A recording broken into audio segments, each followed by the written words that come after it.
Hey everybody, Build It here. We're getting ready to do a basically an upgrade video for the Ender 3 or Ender 3 Pro or whatever version of Ender 3 you may have. So what I'm going to do, this is actually a linear rail kit. So you have this nice little rail here. There's a ball bearing system that's attached to the plate here, and then there's some other mounting hardware here. This is the entire kit. This is a kit that I ordered from Josh over at Alien 3D. This is actually the, what's the company? 3D, what do they call it? Shoot, forgot. Anyway, I forgot the name of the company for the kit, like 3D Form or something like that. Anyway, so this is the 3D kit that Alien 3D sells. I can look it up. It bothers me when I don't remember what it is, and I want to make sure you get the information you need to be able to do, if you want to do the same upgrade. I want to make sure you have the right information. So let's go to Alien 3D's site. Go here. I will hide one of my cameras here. I think it's this one here, the overhead camera, and we'll have just the screen here. And let's see, we'll go to alien3d.us. Of course, I have UFO box entered in there. That's the last thing I did on this site. Go to shop. I'm not sure where it's at. Maybe under accessories. Let's see. Linear rail kits. So accessories, linear rail kits. And what I ordered was the Ender 3 Y axis linear rail kit. You can't order right now because they're obviously out because they're actually made in China. 3D Fused. Okay. This is actually made by 3D Fused, this kit. So we'll be installing this kit on my Ender 3. The reason I'm doing it, I'm only doing it because on the Ender 3, the way that things move around on it, there's these wheels like this. They're made out of like Delrin or some material similar to Delrin, and they wear out. And then your bed becomes loose and it wants to start wobbling as you're printing. And so I reached the point where I had to replace mine. And I said, you know, I really don't want to replace them as often as I'm going to have to replace them, obviously. So I decided I would order a linear rail kit to eliminate having to replace it as often. And I'm sure at some place I'll have to replace the bearings on the linear rail. But I know I can find those fairly easily. So that's what we're going to be working on. This is the beginning of that video. So we're going to be mounting this in my Ender 3. My Ender 3 is behind me here. This is it right here. So we'll be mounting that on that Ender 3 right there. So that's what we're going to be doing.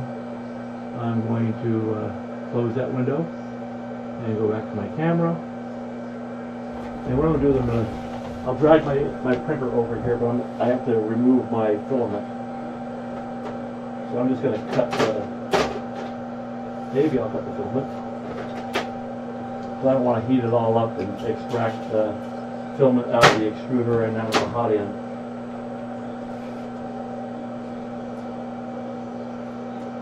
I've already upgraded this printer before. This is upgraded with the well, this is the Ender 3 Pro, so there's already a magnetic plate on here for the Ender 3.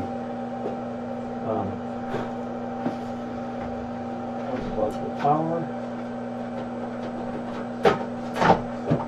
Like so. So here's my Ender 3. I've done a few little upgrades on it, like the chain, or the chain holder, or whatever you want to call it, for my wiring. I had it on another place before, but it wasn't holding up. It kept breaking and falling apart. So I just left this chain on. It's the only chain I have. It moves back and forth as well. This is on my my Y or my Z axis. As it moves up, this chain goes up with it. So it really, I don't think it was necessarily a necessary upgrade. I just thought it was something that looked cool and made things look a little neater. But it's a whatever on that. I've also put a different PTFE tubing for my Bowden feed, and I have the Wham Bam Systems flex plate on this as well, which is right here. So I have the magnetic sheet for my flex plate down in the garage. This is the original magnetic plate. Since this bed will actually get mounted, so it doesn't matter. If I have to replace the whole bed, I'd worry about that, and I'd put a different magnetic sheet, but it's not a big deal on this one. So what we're going to do is first we need to remove the bed, which is actually pretty easy. You start undoing your wheels for the bed leveling until they come off, and we'll just take those off. And that'll remove the bed.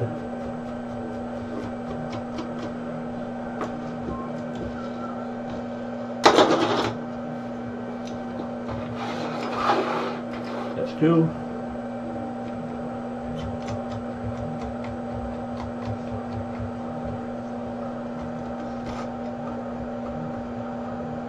Probably easier to remove from the other side if I think I'm turning it the wrong way actually. Turn it around, and I can get to it a little easier. Yeah, I was going the wrong way.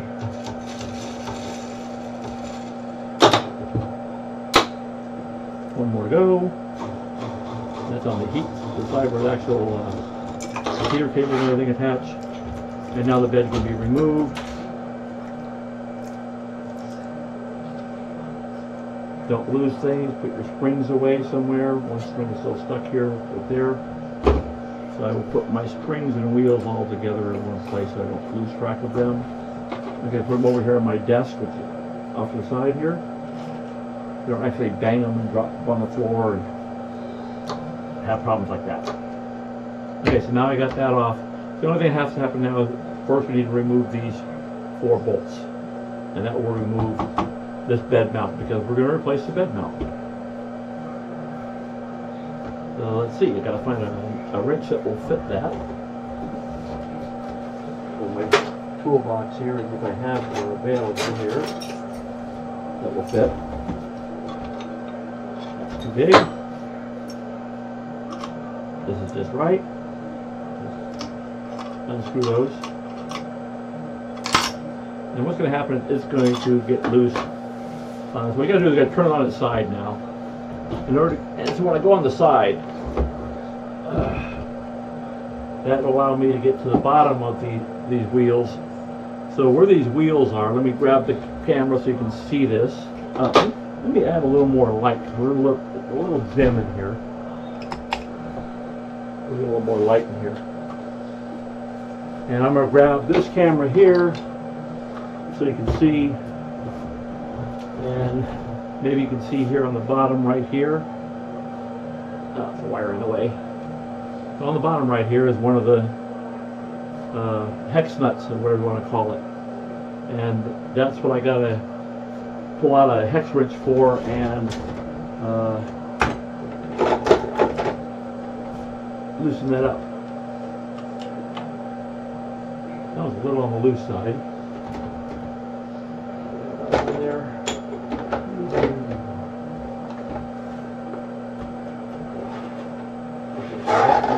This one's a little too loose,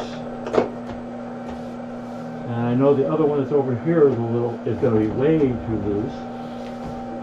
Let's see if I have a different one. Maybe this one looks too big.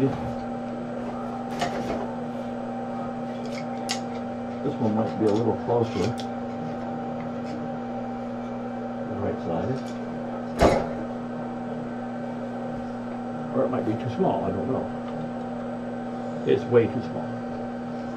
Okay, so now those are working. Somewhere around that is the right size, and I don't know where I placed it at right at the very moment, of course. That's the way things usually go, right? You can't find something when you need it.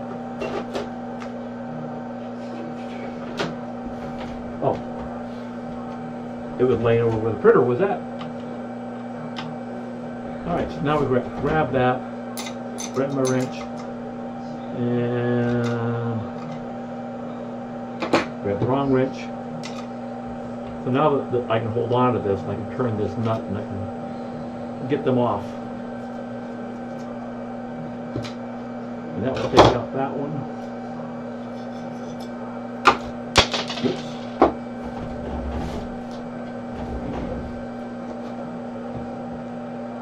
And I'll put these back.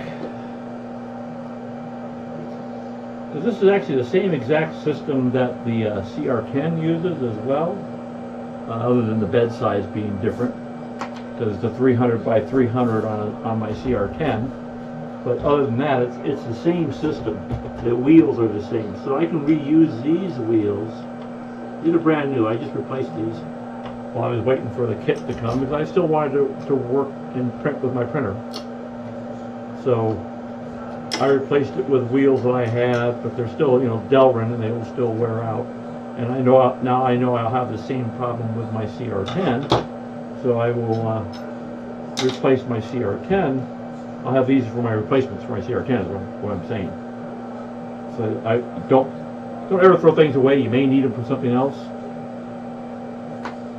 In my case, like I said, the CR10 uses exactly the same belts or same wheels, so that makes it pretty easy. Crap on my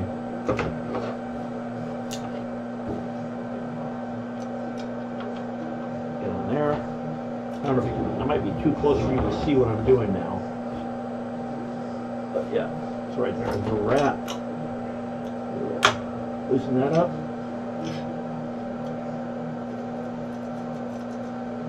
So let's see, what size are the nuts on this, right? So it's probably supposed to be metric, but I'm using a 5/16, which fits perfectly on these nuts. So on one side on the printer, these are called eccentric nuts, and because they have, if you I don't know if you can see this or not, but they have like a little, they're off on one side. They're more, so that allows it to move the wheel in and out, and that allows it to get closer to the bed to tighten the bed up, and that's how you adjust the bed on both the Ender 3 and the CR10. That's how you remove any wobble that's in your bed. So that's the way that's handled on the printer. I'm gonna go a little farther on this side because I got to get to the power supply stuff is in the way if you don't have it far enough forward.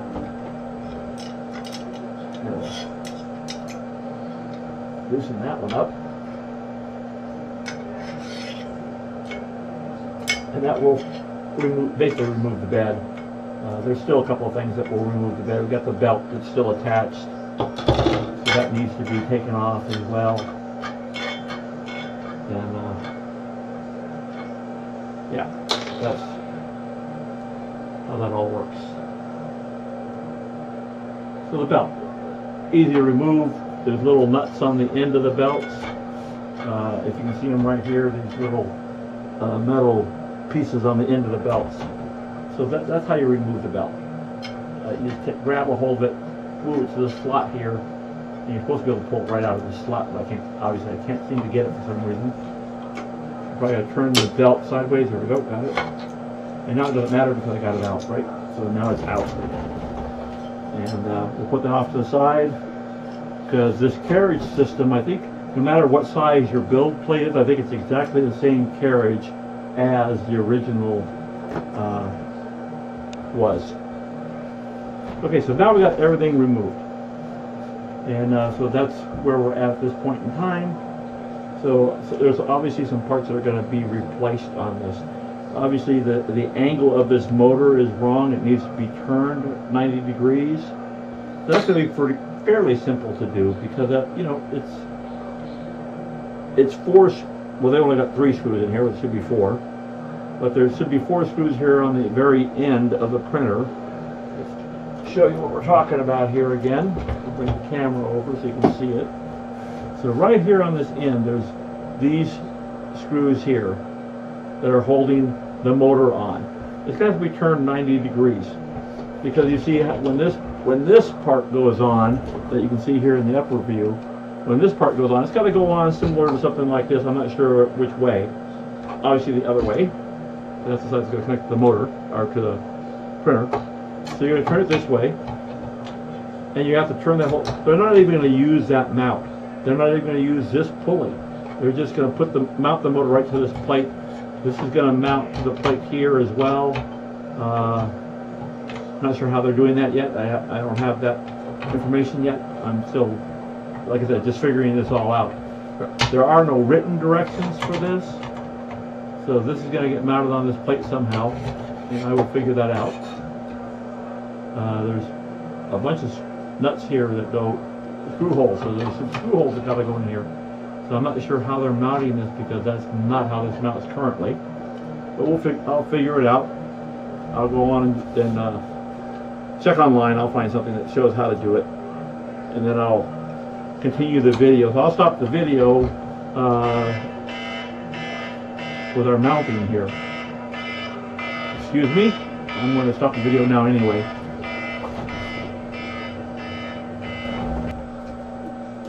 Hey everyone, Build It here. I'm back. So now what we need to do, we need to remove the motor and the limit switch on the printer. The limit switch is right here. This is the limit switch. There's a couple of screws to remove. There's a little PC board that it's all mounted to. I'm going to move the linear rail out of the way here for a minute. So you gotta get to these screws and get them out, and then we'll go on to the next step. There's 2 screws to remove. That will remove the switch, the limit switch from the mounting plate. First thing we need to do is unplug the limit switch. The other thing we need to do is unplug the motor, so we don't have the motor plugged in, don't have the limit switch plugged in. You won't be able to mix them up because they're different connectors, different kinds of connectors, so they won't plug into each other, so you don't have to worry about getting them mixed up. So that's easy to keep straight. Let's see. So now we ought to remove that switch. So we need to find an Allen wrench that will fit that. I've got a couple here that might fit that. And yeah, so that's the right one. Get it in the hole and loosen it. I can unscrew it. Wow. It's like they cross-threaded the thing going in. Initially, the first time, it doesn't want to really come out very well. But we'll get it. I'll undo the second screw.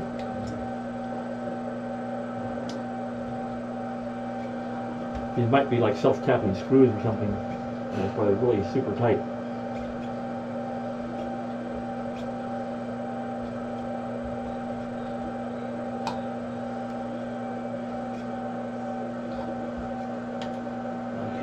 That's undone.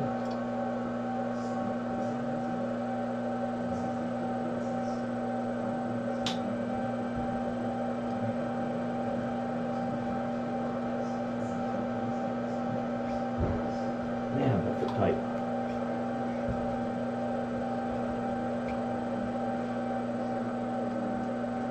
Alright. So we set the limit switch aside when we're done with that. I'll put it over here where I put the other parts I've taken off over on my desk out of the way. Okay, so now we've got the limit switch removed. We need to remove the motor now. The motor has 4 screws that we need to remove.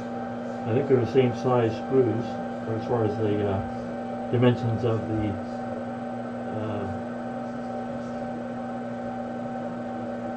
of what size Allen wrench. Obviously, it's the same size. You'll need these screws, I believe, to put back in to remount the motor when we're done onto the linear rail kit.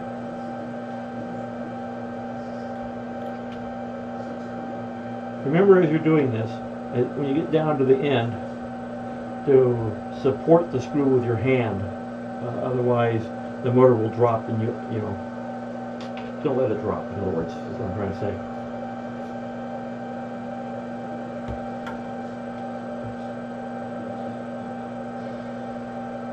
Oh, you know what I should have done first? I'm going to leave this on, otherwise it's going to... No, it won't be. Never mind. Never mind. Never mind.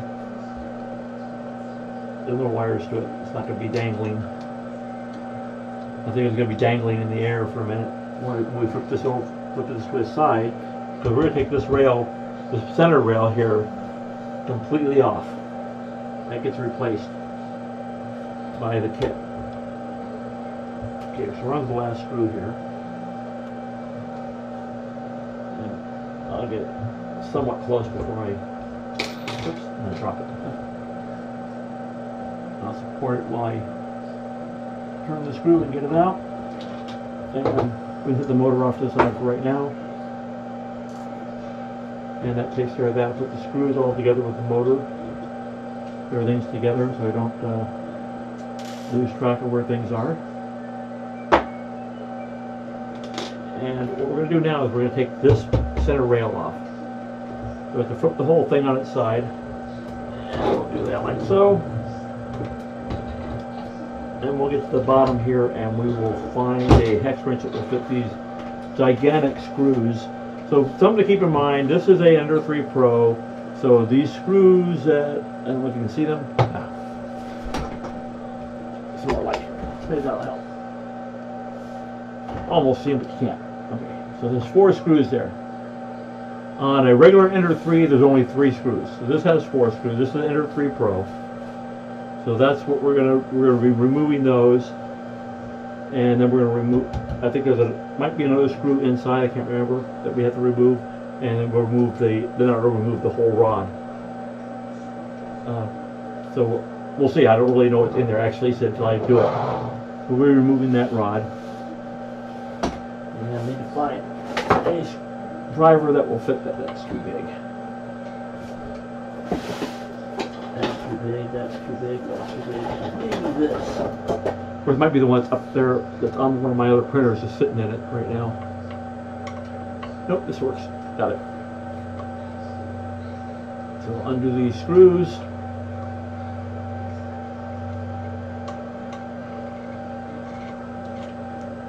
There's one.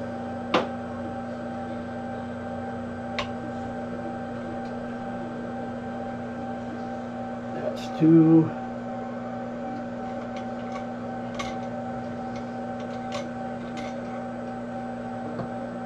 No, it didn't have a washer in it. Oh yeah, it did. It's still on the screw. Okay.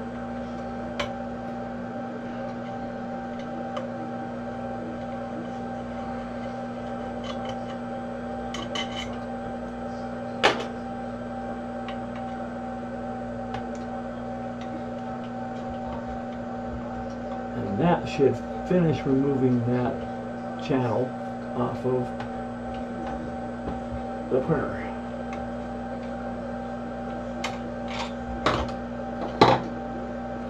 And that takes that out. So that's out of the way. That won't be used anymore. Might be a couple parts off of there. I'm not sure yet. But we'll see. Turn that guy back up. Now, there's 2 ways this kit mounts. It mounts either directly this way, like so, and you have 6 screws that go in here that hold it into that channel, or you need the spacer. And I'm going to put the spacer under it because there's so much space between this and where that bed is. It's so low. I need to raise this up. So in this plastic bag is a spacer that will raise that up.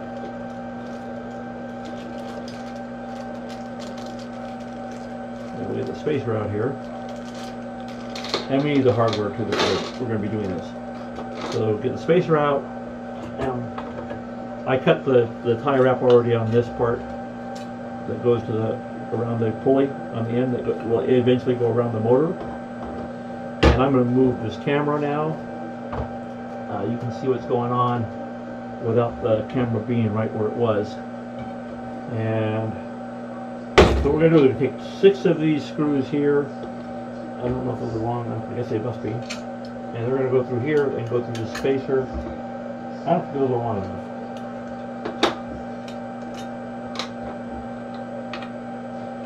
These won't fit. So those are supposed to be the screws, but that seems awfully short to try and put a T-nut with a spacer on it. That goes this way. So this has a curve on the part, and this is curved here, so that kind of tells you which way it's supposed to go. Then we'll put that on there. We take a T-nut and put it on here. Get the T-nut started. If you line them all up this way, they'll line up in the channel properly to start with, so you don't have to fight with it quite so much. Like I said, I don't know if these are going to be long enough screws for this.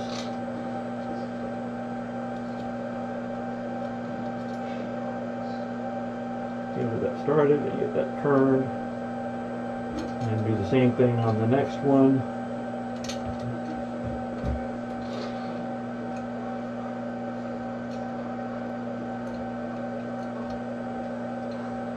Come on. Start it there. I'll line these all up again when I'm done.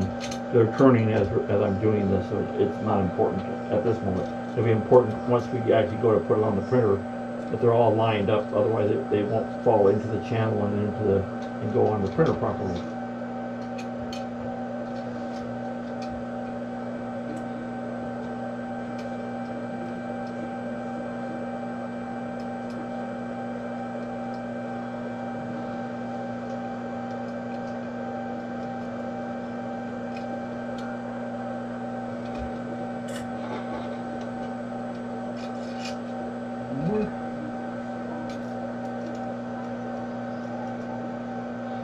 Alright, so now we'll line all these guys up in the right direction maybe, so that we can get them into the channel on the printer.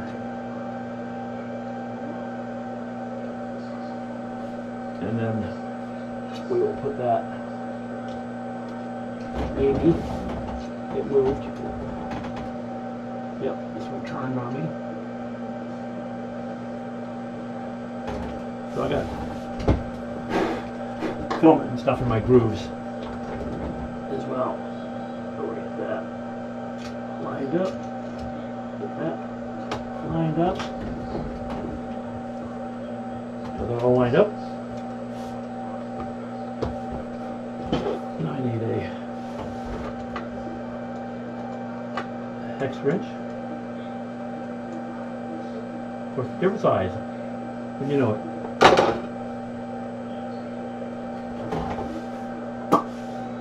This one maybe? Yeah.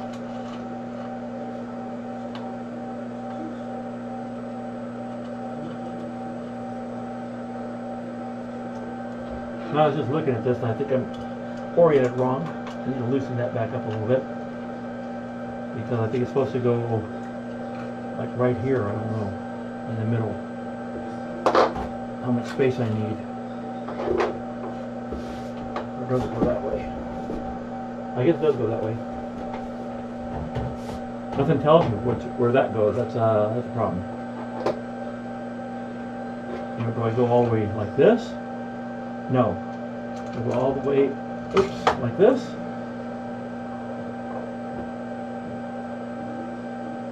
That looks closer to being right than the other way.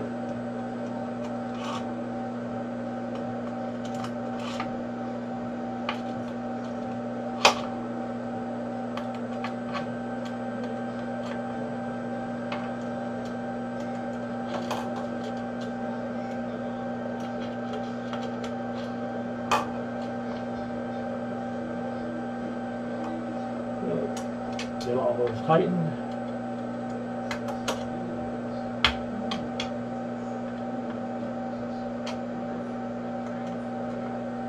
So I pushed this all the way up against the frame on the side where the power supply is. That way you get an idea.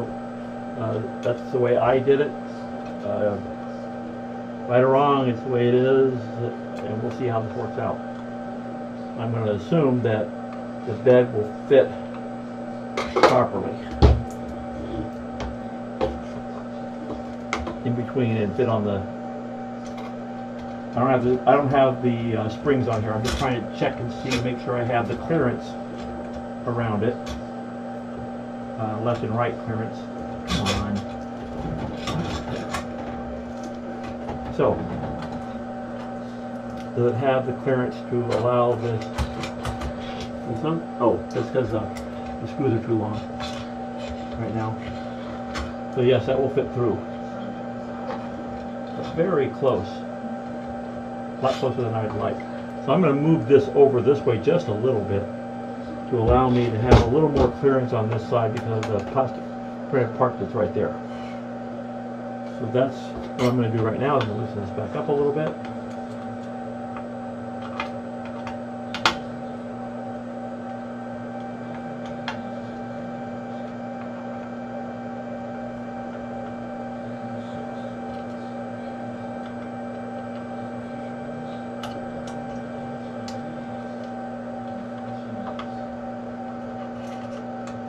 Move this just a little bit.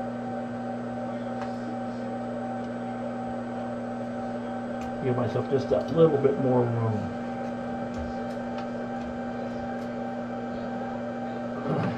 Let's see something. Yeah.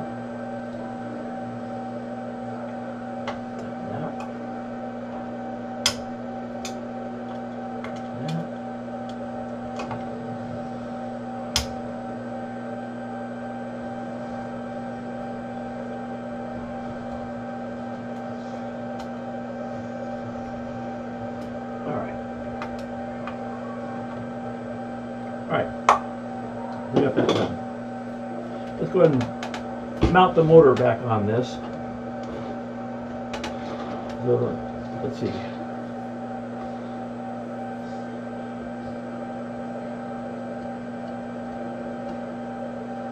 So the motor is going to go. So you want this to go away from the power supply. So you want to go underneath like so and put it up so it comes like that. And then your switch is right here, and that's where your wiring is coming from. And that's the way you want to put it. Let me line up the 4 screw holes here and take the 4 screws that we had before, but maybe not. They're short. I don't think those are going to work. They barely get through the material to reach the motor. I think that ain't gonna work. The screws are too short. So that's something to keep in mind. Oh, wait, I see what they did. They're using 4 cap head screws instead of the button head screws.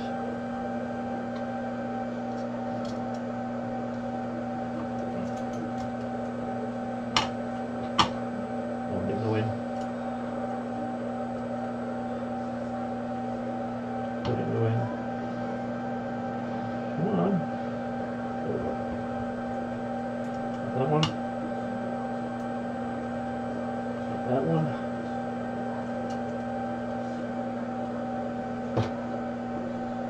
Goes different size.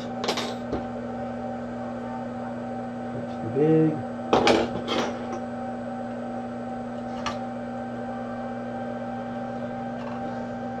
This is a 3/32. I know I have metric ones to do the same thing, but whatever. Put the motor on.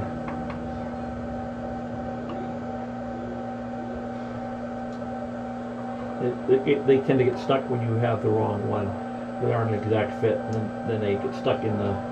As you turn it, it kind of wedges the tips of the.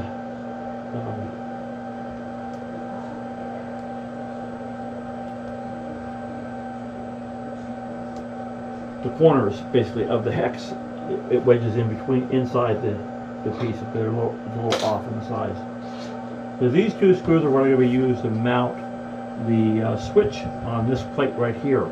So right here, there's like a little plate. I don't know if you can see it very well or not, but it's right here. Maybe I can get a little closer with the other camera. So it's right here, this plate right here, there's 2 holes. That's where your limit switch will go. So that's where we're going to be putting our limit switch. And now we'll grab our limit switches right here, and it's going to mount in this direction so that the switch is facing this way, so that as the plate comes back, is going to hit this switch. That's the goal. Anyway, let's put it that way. Hit that switch right there. And we may need to move the switch, but there's a screw on the side here that you move. You can slide it back and forth to adjust the positioning of the limit switch. Let's see. A little button head screw feels right.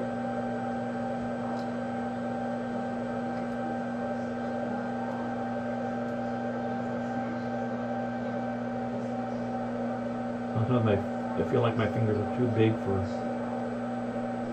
handling things like this.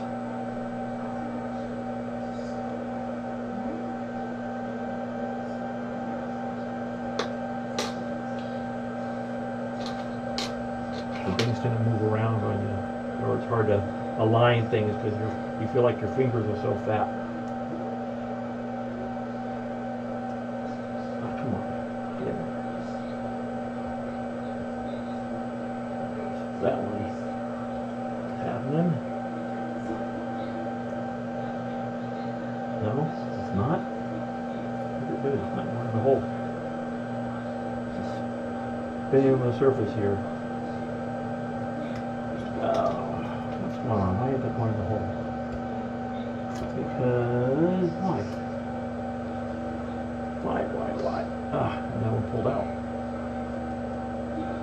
Why is that not going in?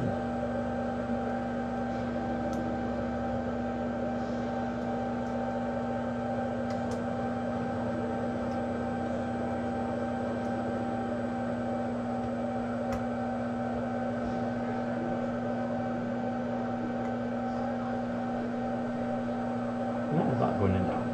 So I get one side and the other side won't go in. It just spins around on the surface instead of going in the hole. That's not a very good design.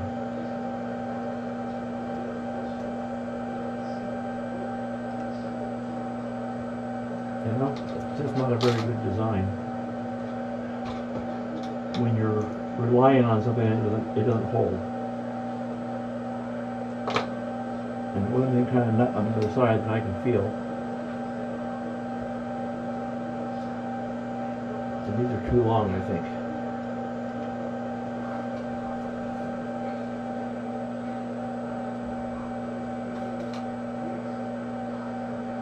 These seem too short to me.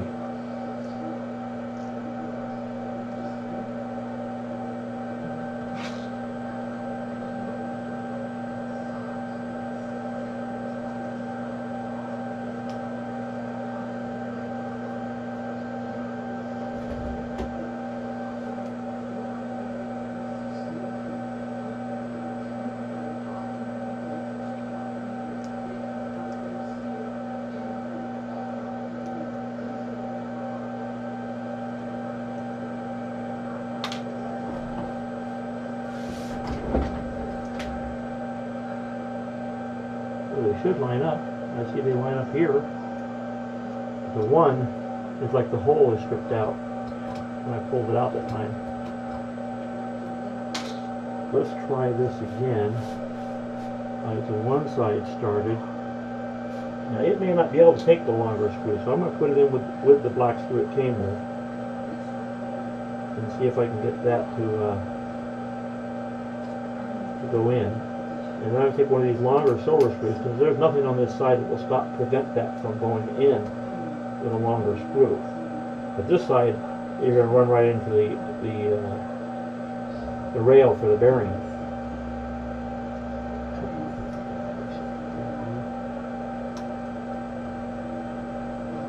Okay, that one started.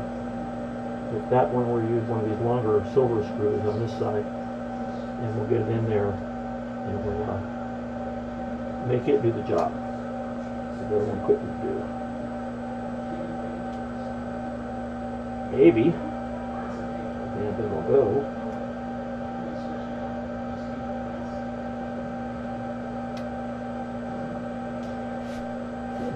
On the thing. Just so we can go in.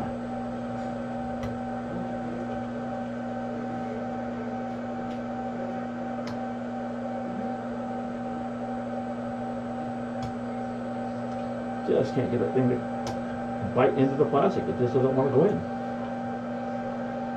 No matter what I do, it just like is fighting me on that. Turn that out of my way so I can get to the hole. It's like the hole deformed.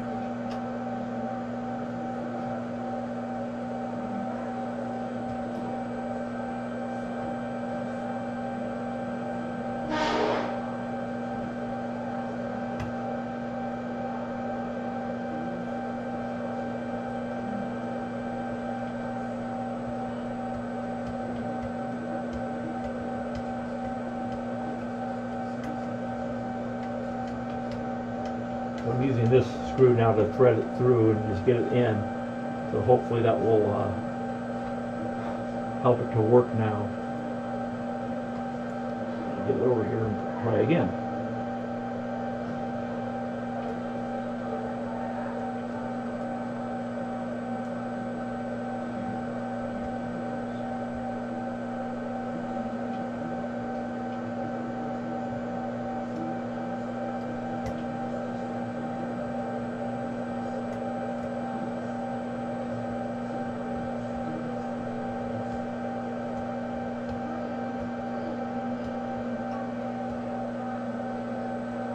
Good, and that's good. Okay, so now we got the switch in place, and now we can hook the wire for that switch back up again, so that way we have our switch connected, and that allows us to, when this comes back, it'll hit the switch. You can see right here where the bed is hitting the switch. I don't know if you can see that well enough or not, but right now it's hitting the switch right here, and that's how it activates it. And now we're going to take the belt, and we will be putting it around the pulley here, like that. And that's got the belt around the pulley now. So now what we got to do, don't need that, don't need that, don't need that. Don't need these long screws that held that channel on here before. Alright, so now what we're going to do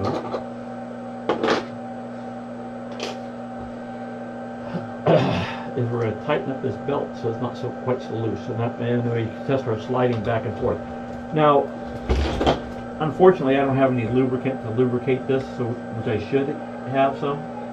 And you should lubricate this channel that the bearings are going to ride in.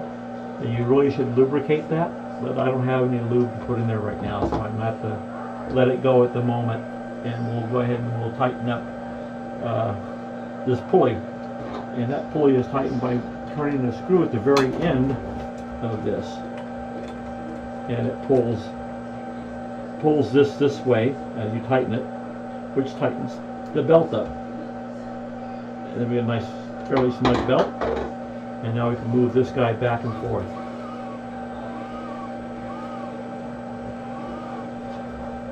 And that takes care of that part.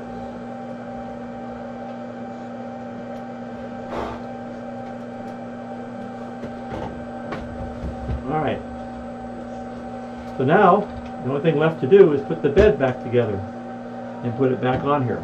Well, that's the only thing left to do. I'll talk about that more in a moment. But first, let's get this guy, the bed, back on.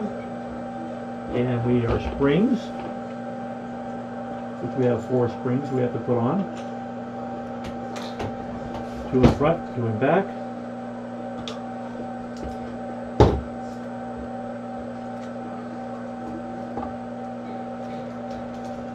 Z-axis out of our way here. Or cabling for our Z-axis it is. Out of the way. And then we'll put a spring on that screw and put it in. Or sort of, maybe. Put a spring on this guy and get him in. Maybe. Sometimes just finding the hole, because I don't have enough light underneath it to see what I'm doing, is a problem. I'll get it in a minute. Maybe. There we go. Got it. And then we'll do the same thing on the other side. We'll put the springs in this side here. And I've got one more to go. Oops, pull the camera over. It got wrapped around the power supply. Sorry guys. It got wrapped around the power supply on me. Pull them around. Get the last spring in place. And the other spring fell out on the other side. Always wonderful when that happens, huh? Working on one, the other one comes out. Work on the other one comes out. Like that one came out again right here on this side again. And like that, there we go. And of course, then the one on the front moved. Oh, no, bounced in place as I was doing that. And we're not hitting anything. We got a little more clearance on this side than we do on that side. That's because of this power supply bracket. Have the same amount of clearance here and here though. So that's probably a good alignment there on that. And now we just put our adjustment wheels back on. Maybe. Get one started here. Get that one started.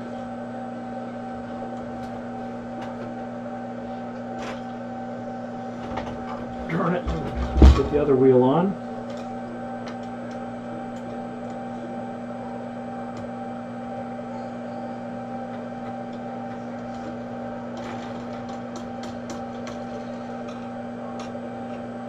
And that one's on. And that should work okay. And that's that. Hit the switch. And it's there. Okay. Two more wheels to go. So this is just your bed height adjustment wheels. This is what we're putting back on. So it adjusts the heated bed height.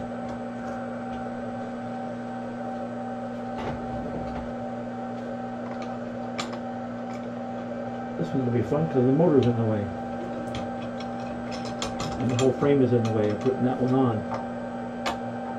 Nice. Or not so nice, depending on how you want to look at it.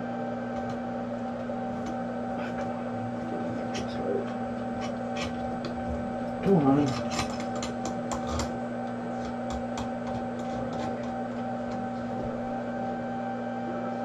Alright, so we got that all back on. So that's pretty much it for installing the linear rail kit. The only thing I do now is, oh yeah, we need to adjust our home and all that stuff because this home for the Z-axis isn't going to be in the right location. And there's a couple of things to think about with that. This bracket right here, bring the camera around so we can see it a little better. So the bracket right here, this bracket right here is what adjusts where the limit switch is for the Z-axis. There's a little nub on the end here. You can't move it past a certain point. I've already filed it off on this one, but you need to cut that little nub off because it'll stop right here on this rail. It's designed to keep it there. But you're going to have to go lower for this print bed. So you're going to have to adjust this down farther.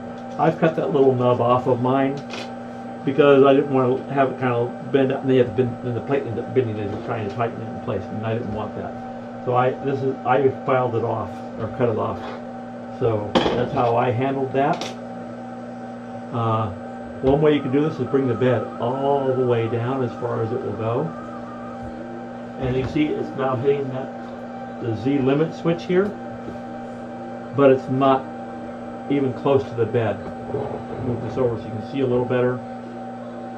And now you can see our nozzle is not even close to the bed right here, but we're all the way down to the limit switch. So we have to loosen these two screws here.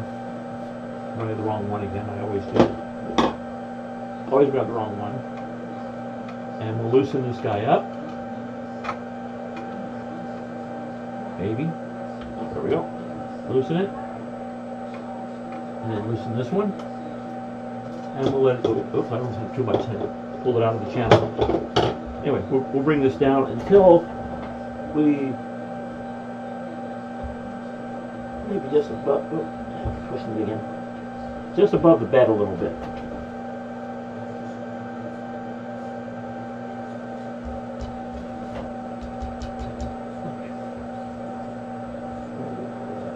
set that in the middle more. Bring that down right there where I'm going to put it. And loosen these up a little more so I get them back in the channel. And then I'll tighten it back up. And I've pretty much got my bed where I want it to be leveled at as far as what the Z height is. And I'll just push that right up against my Z axis stop there, and I'll tighten this up. And that will have me pretty much already at the right height to start with for when I start my bed leveling. And that will get us started. Might be a little too much. I might actually push down into the bed when it hits the Z axis. We're going to do it under power now. Now I'm going to grab the power cord from over here that I was using to power my printer. And plug it in my power strip over here.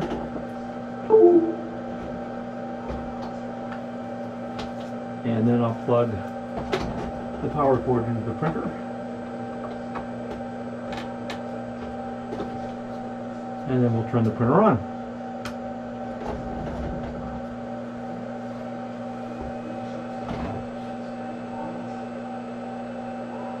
And we're on. Now we're going to go push the button to get to prepare. Go to prepare, push, and go to auto home.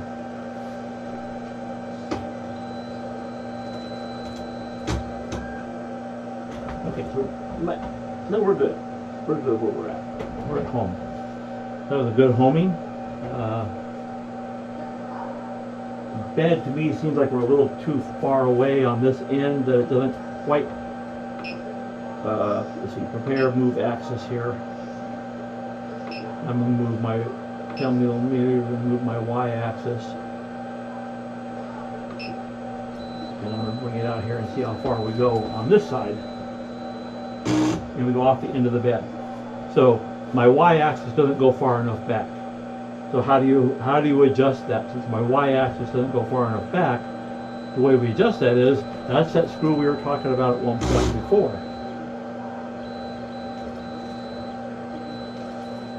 That moves that limit switch. It's on the side here. So now we're going to go and we're going to adjust that so that doesn't have a problem. So right here on the side of this mount for the limit switch is where we're going to have to go and loosen that up. And that's too small. And this is too big. Maybe this one. Okay, loosen that up. And we'll bring this, we'll be able to move it back.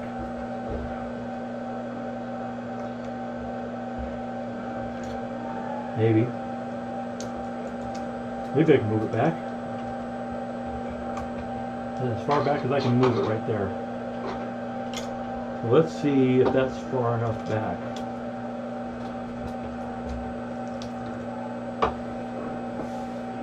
That still seems too far away from me. It doesn't seem like it's going back far enough. That's the stop. That's not good.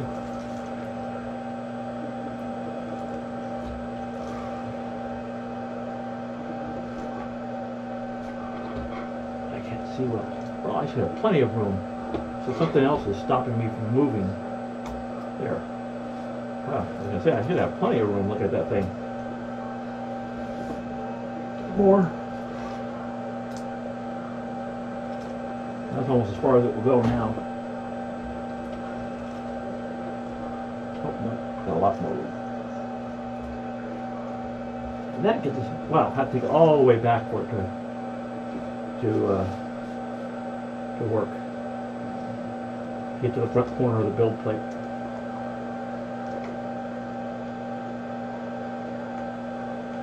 Because it doesn't do any good if you can't get to the front of the build plate and you're losing, 10, 20 millimeters of print space on your Y-axis. That's not what anybody wants to see. You don't want to be losing build space on your printer. All right, so this should be. I'm going to raise this up so you can see the whole thing process now. And we're going to prepare. Then we're going to auto home.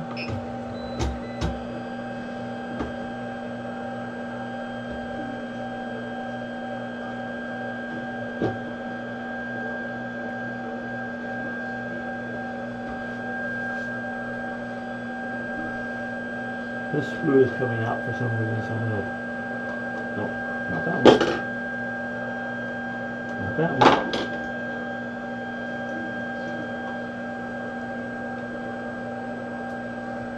Tighten that screw up. There. Okay, so we're at 0, we're at home. We're right at the very front corner of this. So I'm going to raise this up just a little bit. Prepare.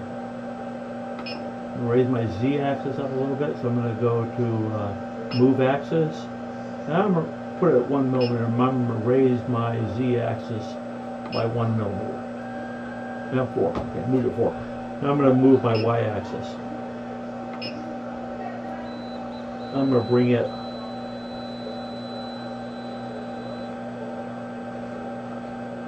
that's as far as it's supposed to go, is 235. And we're right at the back edge. That is, it's actually hanging off the back edge. So, I'm not quite far enough back on the front, but that's as far as it will go. Unless I put a spacer or something on there to help it, you know. But that's as far as I can go with this. That's all the adjustment it has. So, it has to, I have to live with that. And I'm going to lose a little bit. I'm going to lose a couple of millimeters, maybe even up to 10 millimeters on the front edge, which sucks, but that's the way it is. I need to figure out how to fix that. Really, I do. I don't have any way of fixing that.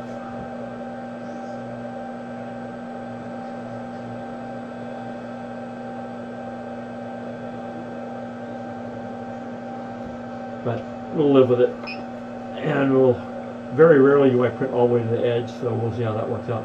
So what we want to do is we need to now level the bed, you know, so you need to adjust everything. So we're going to take this thing, we're going to say go back to auto home again, I'll prepare, go to prepare, and go to auto home, and then bring everything back to home position.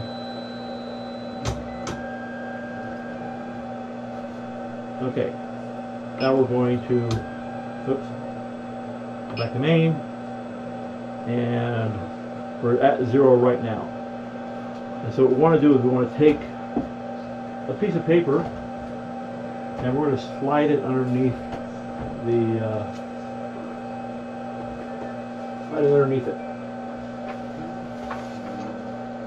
underneath the nozzle. Right now I can't slide it underneath the nozzle because it's too close. What I'm going to move this out about 10 millimeters. So I'm going to do prepare, move my axis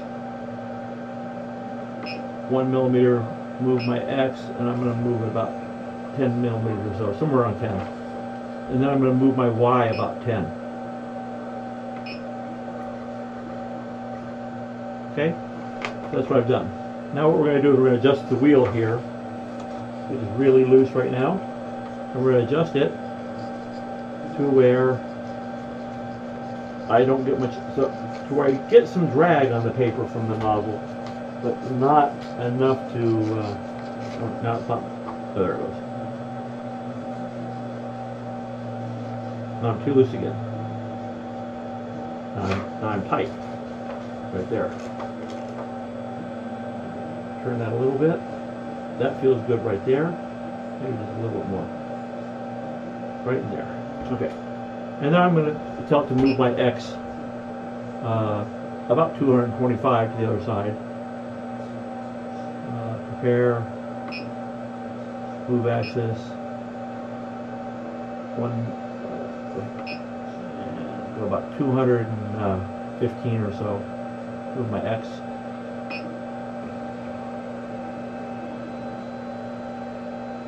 Too far, so I'll come back. Whoop.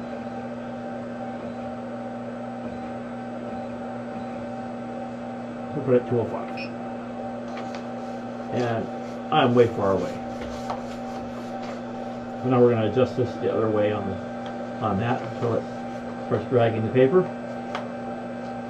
And now I'm dragging more than I want. So I'm going to re-loosen that up or adjust that height a little bit more. And that feels good right there. And now I'm going to do it again, only now I'm going to move my y-axis. Move axis, 10, and move my y.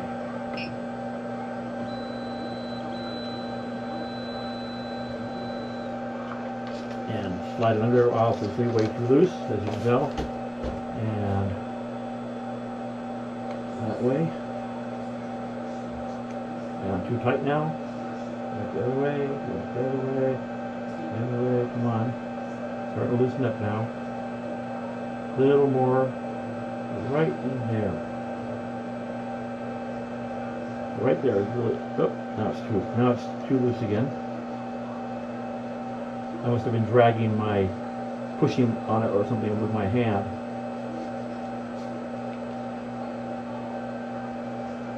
It's right there. And now we'll move the x-axis back to 10 millimeter.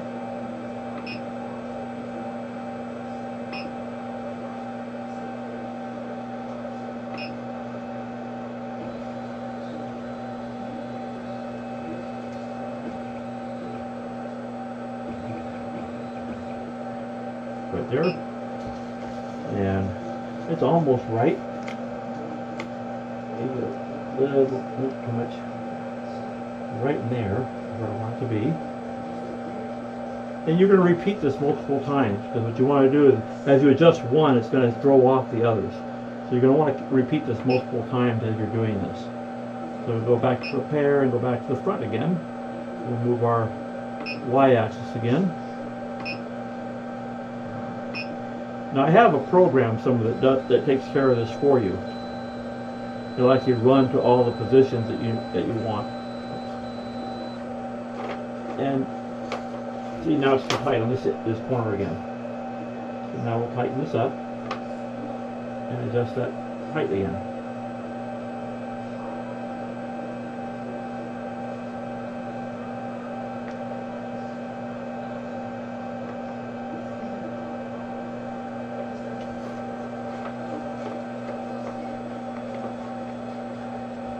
It's a little too tight.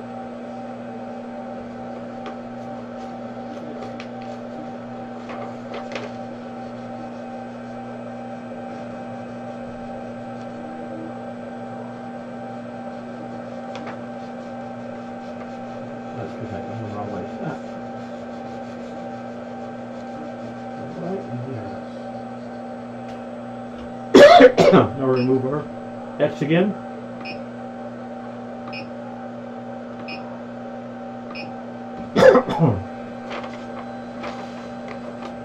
What I said, remember I said it's going to tighten things up as we adjust the other axes.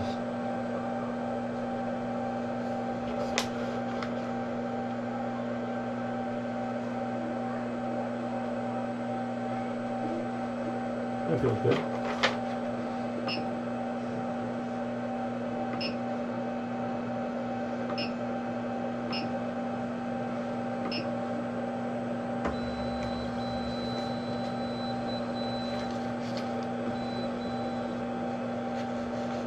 That's too loose, right?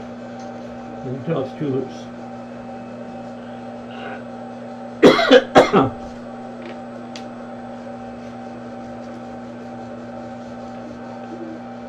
Oh, I'm causing that.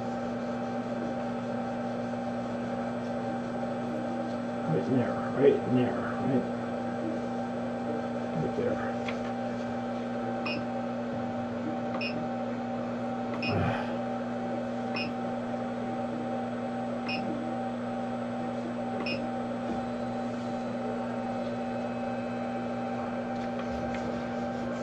That feels good right there already.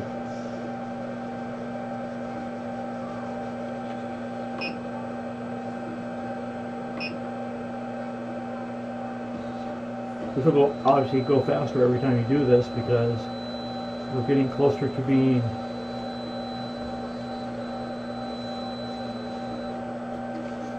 where we want to be.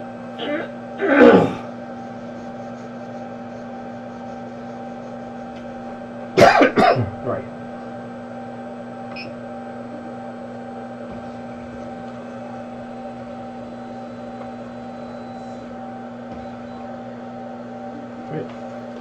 tight.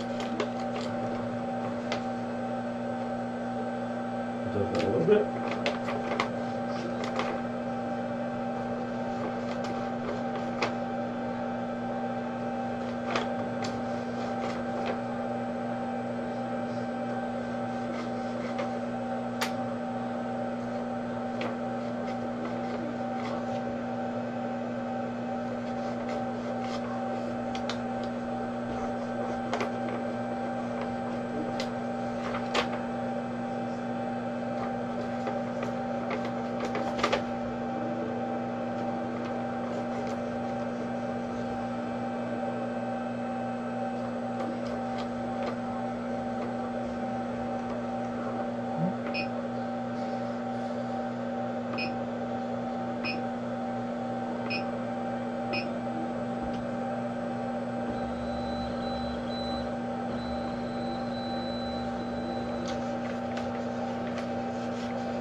That feels good. High.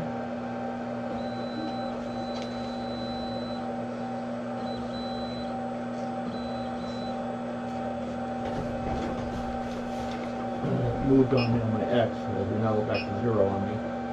So somewhere on there.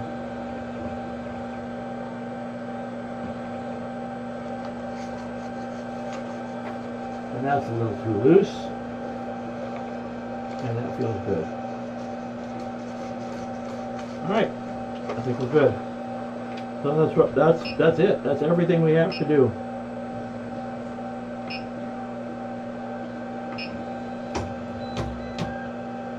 Okay, all done. So that is putting a linear rail on your Ender 3 or Ender 3 Pro. So that's how it's done, and that concludes this video. If you liked what you saw, hit the like button. If you don't do anything, please. Thank you. Tell your friends if you're interested. If you have friends that are in 3D printing, tell them. Like I said, give me a like. Subscribe to the channel if you haven't already. And I appreciate everybody that does watch. I'm hoping that I'll get enough subscribers soon enough that I can do another giveaway. And the way I do my giveaways, I don't want people to just join for the giveaway. So I do my giveaway, it's people who are currently subscribed. So like if I do a 200 subscriber giveaway, there will already be 200 subscribers at that point. And whoever is in that 200 is who will be in the giveaway. People who subscribe after that because they want to get in and try and get the prize, they aren't going to get it because I will have already taken the names out of the 200 that already exist. Even if I'm at 206 when I decide to start, I'll do it at 206. But you won't know. I don't know if I'm going to do a 200 subscriber giveaway. It might be a 500 subscriber giveaway. There's a long ways to go for me right now to get to 500. But that's the way I do my giveaways. I take the number and whatever it's currently at when I do that giveaway is what it's going to be at. I don't want people just subscribing for the giveaway.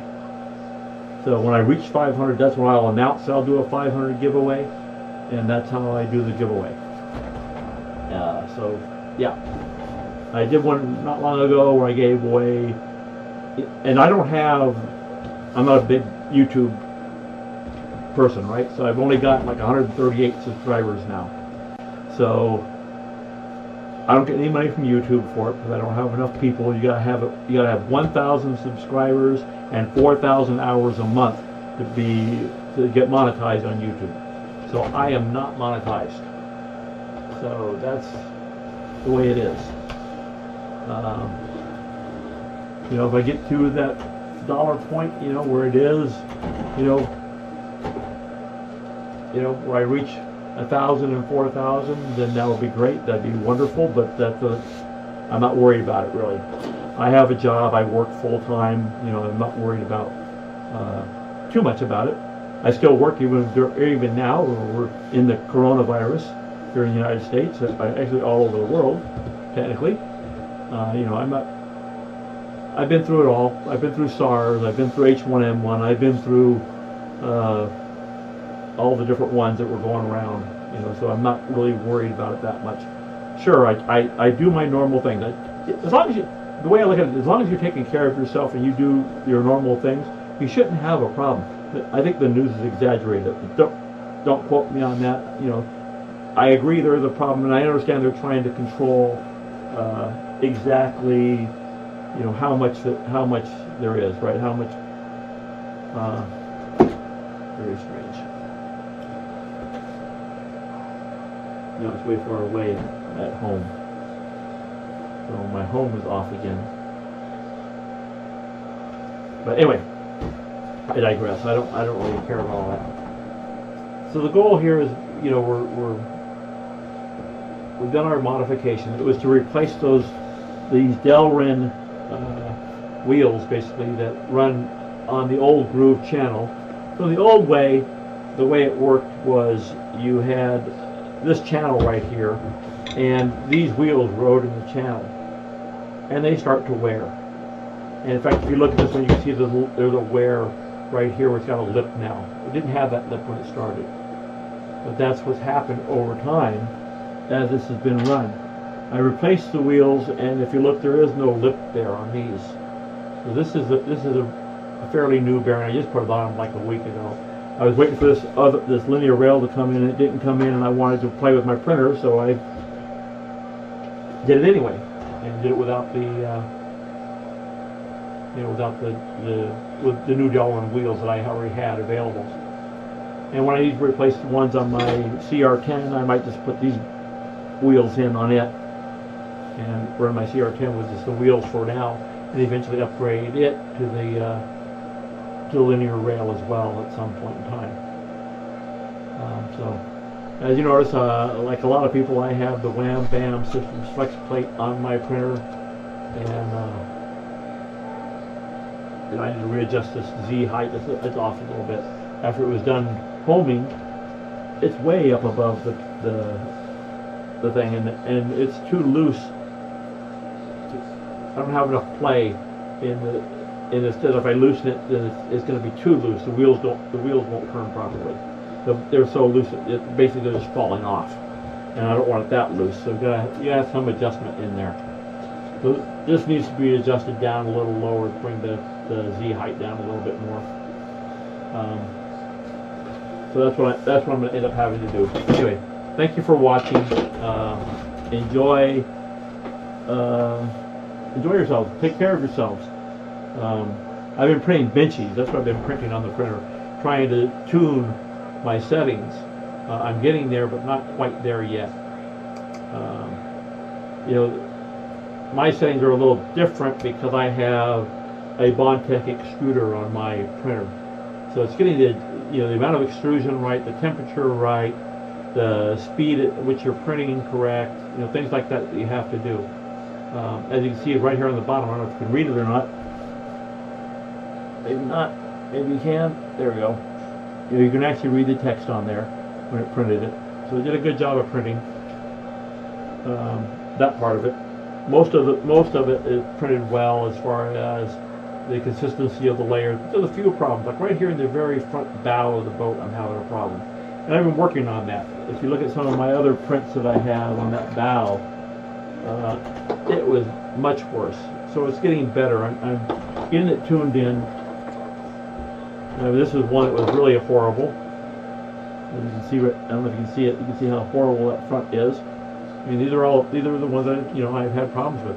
The rest of the print looks really good, but that whole front end right there is all tore up, all messed up. Same here, the front end is all messed up. Front end's messed up. But it's getting less and less as I'm making adjustments. And so that's what I'm doing. I'm tuning my printer. But now I'll tune it with a new linear rail system on there. So, okay, that's it, everybody. Thank you. Sorry I'm long-winded. Hopefully this video isn't too long, maybe over an hour already. but that's the way it is. This is two pieces. Like I shot the piece where we set everything up. I took a break. I need to figure out how this whole thing assembled. I figured out how it all goes together, which I showed you now. So now you've seen how it's done, and I did a little differently than some other people probably do it. But it's still the end result is the same. It's completed. It's built. The linear rail is on. It's tightened. The belt's tightened. Like a little bit of adjustment left on my Z-axis to redo, but other than that, it's ready to print again. So this is using I have the Wham Bam Systems flex plate on my printer. So that's what's on my printer. So it uses PEX, P-E-X, not P-E-I. But that's about it.